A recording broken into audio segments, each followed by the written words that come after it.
ಕೇಸರಿ ಶಾಲಾ ಊರುಗಳಲ್ಲಿ ಓಡಾಡಿದ್ರೆ ಈಗ ಕೃಷ್ಣ ಏನು ಓಡಾಡ್ಕೊಂಡು ಅಂತ ಕೇಳಿ ಮಾಡಿದ್ದೆ.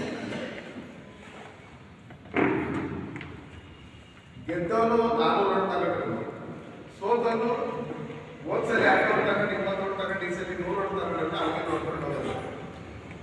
ಯಾಕೆ ಅಲ್ಲಿಗೆ ನೋಡ್ಕೊಂಡು ಹೋಗೋದಂದ್ರೆ ನಾವು ಡೆವಲಪ್ಮೆಂಟ್ ಆಗಿದ್ದೀವಿ ಅಂತ, ಇಂಪ್ರೂವ್ ಆಗಿದ್ದೀವಿ ಅಂತ. ಆ ಗೆದ್ದಿರೋರಿಗೆ ಕನ್ಫ್ಯೂಸ್ ಆಗೋದು. ಏನಪ್ಪ ಗೆದ್ದಿರೋದು ನಾನಾ ಇಲ್ಲ ಅವ್ರ ಗೆದ್ದಿರೋದು, ನಾವು ಗೆದ್ದಿರೋದು ಸೈಲೆಂಟ್ ಆಗಿದ್ದೀವಿ, ಸೋತಿರೋರು ಹಾಗೆ ನೋಡ್ಕೊಂಡು ಹೋಗ್ತಾರಲ್ಲ ಹೆಂಗೆ ಅಂತ.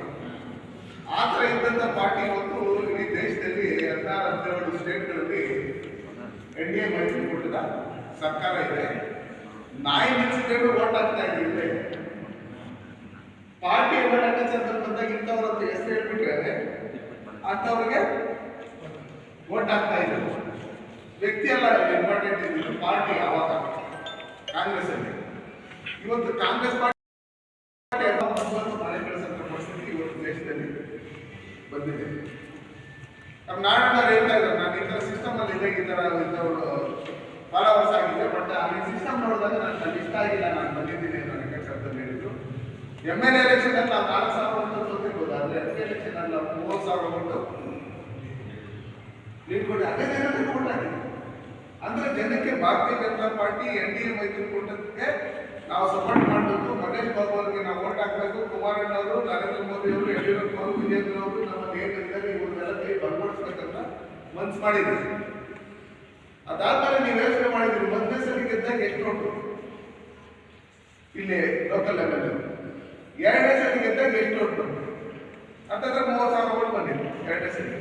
ಮೊನ್ನೆ 4,000 ಹೆಂಗ್ ಬಂತು?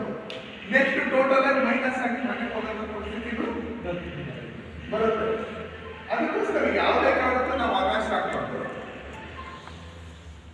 ನಾವು ಚುನಾವಣೆಯಲ್ಲಿ ಈಗ 5ನೇ ತಾರೀಕಿದೆ, ನಮ್ಮ ಸಂಸದರು ಹೇಳಿದ ರೀತಿಯಲ್ಲಿ ನಾವು ಕೋರ್ಟಿನ ಪ್ರಕ್ರಿಯೆ ಏನು ಮಾಡಬೇಕು ಅದನ್ನು ಶಿವಕುಮಾರಣ್ಣ ಇವರು, ನರಸಿಂಹಣ್ಣ, ರಾಜೇಗೌಡರು, ನಮ್ಮ ರಾಜಸಮಣ್ಣವರು ಎಲ್ಲರೂ ಸೇರಿ ಮಾಡ್ತೇವೆ.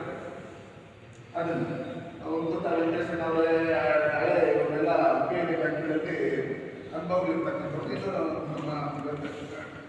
ನಮ್ಮ ಇವರೆಲ್ಲರೂ ಇದ್ದಾರೆ, ರಾಮಣ್ಣವರು, ನಾನಂದವರೆಲ್ಲ. ನಾನು ಹೇಳೋದಂದ್ರೆ ಕೋರ್ಟಲ್ಲಿ ಏನು ಪ್ರಯತ್ನ ಮಾಡಬೇಕು ಅದಕ್ಕಷ್ಟೇ ನಾವು ಪ್ರಯತ್ನ ಪಡೋದು ಕೋರ್ಟಲ್ಲಿ. ಸರ್ಕಾರ ಅವರಿತ್ತು ನಮ್ಮವ್ರು ಜಾಸ್ತಿ ಕೋರ್ಟ್ನಲ್ಲಿ ಹೆಸರು ತೆಗಿಬೇಕಂತ ತಂದಿದೆ. ಈಗ ಪ್ರಾಣ ತಗೊಂಡವ್ರದ್ದೇ ಹೆಸರಿಲ್ಲ ವೋಟ್ ಲಿಸ್ಟಲ್ಲಿ. ಹಂಗಿರ್ತಕ್ಕಂಥ ಸಂದರ್ಭದಲ್ಲಿ ಮಾಧ್ಯಮದವರು ನೀವು ಅದನ್ನ ಹೈಲೈಟ್ ಮಾಡಬೇಕು. ಇಲ್ಲಿ XMLA ನಾರಾಯಣಸ್ವಾಮಿ ಅವ್ರದ್ದೇ ಫೋಟೋ ಇಲ್ಲ, ಇದು ವೋಟ್ ಇಲ್ಲ. ಅದೇ ರೀತಿಯಲ್ಲಿ ಯಾರ್ಯಾರು JDS ಮತ್ತೆ BJP ವೋಟರ್ಸ್ ಲೆಕ್ಕಾಚಾರದಲ್ಲಿ ಅವ್ರು ಬಂದಿದ್ದು ಅವ್ರನ್ನೆಲ್ಲ ಒಂದು ಕಡೆಯಿಂದಲೂ ವೋಟ್ ಲಿಸ್ಟಲ್ಲಿ ಹೆಸರುಗಳನ್ನ ತೆಗೆಸಿದ್ದಾರೆ. ಹಂಗಿರ್ತಕ್ಕಂಥ ಸಂದರ್ಭದಲ್ಲಿ ಇದು ನಾವು ಸರ್ಕಾರ ಇದೆ ಅಂತ ಹೇಳಿ ಅದನ್ನ ದುರುಪಯೋಗ ಪಡಿಸ್ಕೊಂಡಿದ್ದಾರೆ, ಅಧಿಕಾರಿಗಳನ್ನ ಜೊತೆಲಿ ಹಾಕೊಂಡು ಅಂತ ಹೇಳಿ ಮಾಧ್ಯಮದವರು ಪೇಪರ್ಗಳಲ್ಲಿ ಇದರಲ್ಲಿ ಟಿವಿಗಳಲ್ಲಿ ಹಾಕ್ಬೇಕು. ನಾವು ತಗೊಂಡೋಗಿ ಒಂದು 2 ಡೇಸ್ ಒಳಗಡೆ ನಾವು ಅದನ್ನ ಒಂದು ಸ್ಟೇ ತಗೊಂಡ್ರೆ ನೆಕ್ಸ್ಟ್ ಸೆಕೆಂಡ್ ಹೇಳಿದಾಗ ನಾವು 3 ತಿಂಗಳು ಟೈಮ್ ಸಿಕ್ತಾಗ ನಾವಿರ್ತಕ್ಕಂಥದ್ದು ಏನು ನಾವು ಹೇಳ್ಕೊಂಡಂಗೆ 150 ಓಟು 200 ಓಟು ಯಾವುದಿಲ್ಲ, ಯಾವ ಕಾನ್ಸೆನ್ಸ್ ಇಲ್ಲ. ನಾವು MLA ಎಲೆಕ್ಷನ್ ಹೋಗ್ಬೇಕಾದ್ರೆ 2 ಲಕ್ಷ ಜನ ವೋಟರ್ಸ್ ಹೋಗ್ತೇವೆ. ಈಗ ಇರ್ತಕ್ಕಂಥದ್ದು 40 ಓಟು ಇದೆ ಒಂದು ಕಾನ್ಸೆನ್ಸ್ ಇದೆ, 52 ಓಟು ಇದೆ, 70 ಓಟು ಇದೆ, 18 ಇದೆ KGF ಅಲ್ಲಿ. ಈ ತರ ಇರ್ತಕ್ಕಂಥ ಸಂದರ್ಭದಲ್ಲಿ ನೋಡೋಣ ನಾವು ನೀವು ಅಂತ ಲೆಕ್ಕಾಚಾರ ಮಲ್ಲೇಶ್ವರ ಇರುವಾಗ ನಮ್ಗೆ ಭಯ.